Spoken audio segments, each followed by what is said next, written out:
17 lang pala yun. 117 tapos niya 190 per kilo. Galit na galit.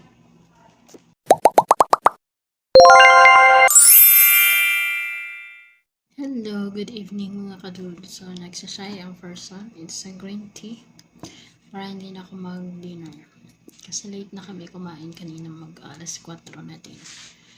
So, I have something to tell. Charis! Ayun mga kaduls. Yung babahot ko is nagre-reklamo na naman siya. Kasi, ngayong araw nagluto ako ng steak for my printita. And then, French fries. French fries. Ba't naman ganun? Patatas. Nagluto ko ng patatas. Partner nun is yung steak. Tapos kay Majid naman is soup. So, kasali na si Madam Damin dun. So, ngayon, 4 na steak yung ginamit ko. Madaliit kasi yung steak. Ganito lang, oh. Yung pabilog na steak. Hindi yung malapad.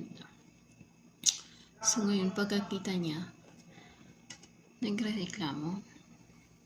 Ang dami ko daw niluto. Sino daw kakain? Pero ang pinagtaka ko, nagre-reklamo siya.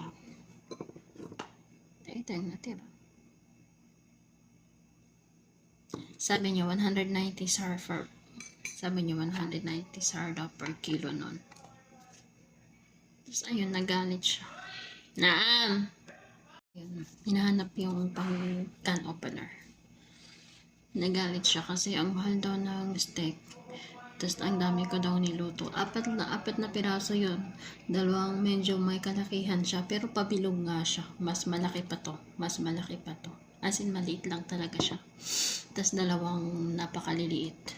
So, 4 lahat. So, pagkatapos kumain ng printita, kumain din siya. Kumain siya ng isa. Si Madam kumain ng isa. Si my enemy kumain ng isa. Tapos ito yung natira. Tapos nagre-reklamo. So, hindi na ako nakinig sa kanya bukas kung magluluto ako para kay printita is para lang talaga sa kanya. Isang pagkain lang. Sinadya ko talagang magluto ng 4 na piraso kasi palagi siyang nakikisabit sa mga pagkain ng ibang tao dito sa bahay. Palagi yan. Walang paltos yan. Kapag may ibang pagkain, kailangan kakain din siya. Which is, meron naman talaga siyang pagkain. Hindi ako, anong tawag nito, mas naiinis ako kapag ganyan. So, bukas, ang gagawin ko na lang, hindi ako makapagsalita ng maayos. Ang gagawin ko na lang is, pag magluto ako para kay Printita is, para lang talaga sa kanya. Hindi na ako magdagdag or anything. Basta, yun na yun. Bye. Charis! And mga kaduls, dumating si Babahot. Sabi niya magpipray lang daw siya, tapos balik agad. Pero ito yung dala-dala niya. Binili na naman yung supermarket. Hindi ko alam kung saan ko na naman to pag ilalagay. Puno pa yung ref namin. Kasi kahapon nag-grocery din siya. Wala akong sinabi na gusto ko ng ganito, gusto ko ng ganyan. Bili siya ng bili, tapos magre-reklamo na naubos na yung pera niya. Lahat ito ay para sa kanya. Tapos nasisira yung gulay. Kasi siya lang naman kasing kumakain ng gulay dito sa bahay. Napakadami. As in, 2 ref. Tsaka hindi naman araw-araw nagluluto ng gulay. Minsan pa iba-iba din siya ng pagkain. Tapos ngayon, nagbili na naman siya. Tapos mamaya yan, magre-reklamo na naman yan. Nako, magsyasahin na nga lang. Ito yung mga pinamili niya kung ano ito. Itong rosemary. Pero yung tinatawag nilang gaga. Para yun sa kanya. Ito pasuya. Merong kusa. Ito, napakadami pa na ito sa ref namin. Kung hindi ako nagkakamali na nasa 4 na ganito. Diba? Masisira na yun. Tapos yung carrots namin, napakadami din. Sa 2 plastic. Plastic na ganito. Tapos ito. Ito yung tinatawag nila na banjer. Hindi ko alam kung ano ito sa English. Yun siyang dalawang carrots. Ito may stick ko. 82 real. Kita niyo. Hindi sila same. Hindi sila pareho. Dito. Dito ko makikita ang lahat. Ang problema, hindi ko mabasa kung alin ang steak dito.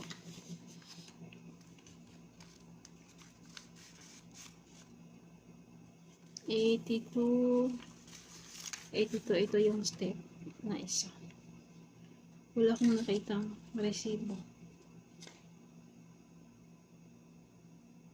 Parang separate yata yung resibo ng steak na pinakita ko. Kasi wala dito. Kasi yung mga iba dito is tag 4, 3, 3, 3, 3, 3, 3, 3, 12, 1, 9.95, 9.57, 82.88. Ito na yung isang steak. Tapos 4.20, 4.25, 4 diba? 52, 12.3, 5, 6.40, 39.50, 4, 18. Total of 270. Balik ko yan dito. Para alam mo yun. Mamaya, dumating na siya. Mayroon pa kaming dalawang ganito. Huli na naman. Ito. Napakadami pa namin. Tomato.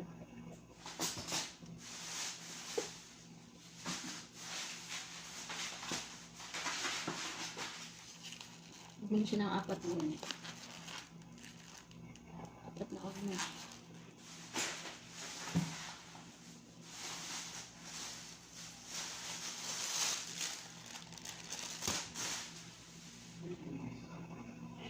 $17 lang pala yun. 117 tapos niyo 190 per kilo. Galit na galit. So, may binili silang pagkain. BCC. Napakadami. Ito, onion ko lahat. Hindi mapal. Grabe naman yun. Meron pa dito onion. My goodness. Ito, dalawang banjer. Ito yung onion na. Ito hindi ito pang luto. Pinakain niya ito. Kasi pulang-pulang. Pinakain niya. Ito, ship. Ship sa English, I think it's Adil. D-I-L-L. Tapos ito, bumili ng manok. Yung mix. Dalawang. Like star.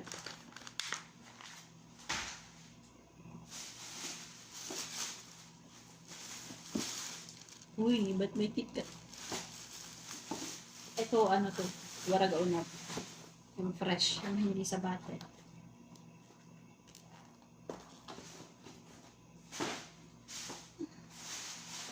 Ano pa ba? Wala na. Yun na yun. 10 pala yung onion niya. Kasi wala na akong mapaglagyan. Diba, napakadami. Meron pa doon sa loob. Meron pa dyan. Oh. Diba? Tapos, magre-reklamo. My goodness. Hindi siya nagre-reklamo ako na napakadami niyang pinamili. Kasi nga, masisira lang. Kasi hindi niya naman ito maubos lahat. Kasi siya lang talaga mag-isa kumakain nito. At kami, minsan, kumukuha ako ng mga gulay, magugulay ako minsan. Pero pagtapos kong lutuin, itatago ko. Pero maamoy niya pa rin. Tapos magtatanong, sabi ko wala lang. Pero naamoy niya na merong niluluto dito sa kusina. Pero wala siyang makita. Naamoy niya lang, wala siyang nakita. So yun mga kados, i-arrange ko lang to and then magpo-pull out na naman ako ng mga sira. Kahit hindi pa sira yung mga lumang gulay namin. Kasi wala akong mapaglagyan nito.